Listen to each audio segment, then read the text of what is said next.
कराने हैं तो आप बिना ओबीसी आरक्षण के चुनाव कराइए, एससी एसटी और जनरल सीटें बांट के चुनाव करा लीजिए। और अगर आपको आरक्षण देना ही है तो आयोग बनाइए, रिपोर्ट लीजिए, ट्रिपल टेस्ट कराने के बाद चुनाव कराइए। ये आदेश। लेकिन संदीप जी, आपको लग रहा है कि बिना ओबीसी आरक्षण के सरकार चुनाव कराएगी? अब देखिए, ये सरकार का विषय है, सरकार किस तरह से सोच रही है, किस तरह से आगे जाएगी। हाँ। बट मेरा मानना और मेरा कहना भी यही था कि देखिए, कोई भी अगर आरक्षण तय करना है तो नियमों पे आधारित होना चाहिए। अगर नियमों के पालन किए बिना आरक्षण दिया जा रहा है तो मुझे लग रहा है समाज के अन्य जातियों के साथ भी गलत हो रहा है, और जिस जाति का आरक्षण है उस जाति के साथ भी गलत हो रहा है। तो इस वजह से हम लोगों ने अपनी ये याचिका डाली है। यानी आप इसे अपनी जीत मानते हैं, क्योंकि आप लोगों ने इसी की बात कही थी और वही कोर्ट ने कहा है कि जब तक ट्रिपल टेस्ट ना हो तब तक ओबीसी आरक्षण नहीं।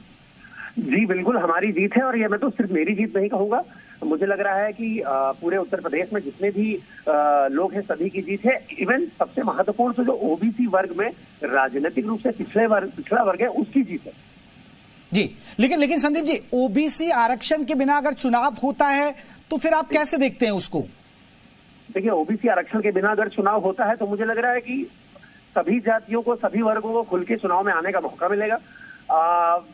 आरक्षण का जो प्रावधान है, मुझे लग रहा है कहीं ना कहीं उससे न्याय तो नहीं हो पाएगा, लेकिन राजनीतिक एक चीज समझनी पड़ेगी। राजनीतिक आरक्षण, आर्थिक आरक्षण और शैक्षिक आरक्षण, ये तीनों अलग अलग विषय हैं। तो राजनीतिक आरक्षण के लिए मुझे लग रहा है कि जब तक सही प्रक्रिया से नहीं गुजरेगी सरकार, सही आरक्षण नहीं दे सकती, तो मुझे लग रहा है बिना आरक्षण के भी चुनाव हो जाए तो कोई दिक्कत वाली बात नहीं है। लेकिन संदीप जी, आप कह रहे हैं, लेकिन कई जगह जहां ओबीसी वोटरों की तादाद कम है और कहीं जो जनरल लोगों की तादाद ज्यादा है, तो वहां अगर ओबीसी उम्मीदवार उतरता है मैदान में तो उसके लिए तो फिर अपनी जगह बनाना मुश्किल नहीं होगा? आप इसको कैसे देखते हैं? जी, आप बिल्कुल सही बात कह रहे हैं, मगर मेरा मानना शुरू से यही है कि राजनीति जाति आधारित राजनीति नहीं होनी चाहिए, क्योंकि जहां पर जाति आधारित राजनीति होगी वहां पे तो इसका बहुत असर पड़ेगा।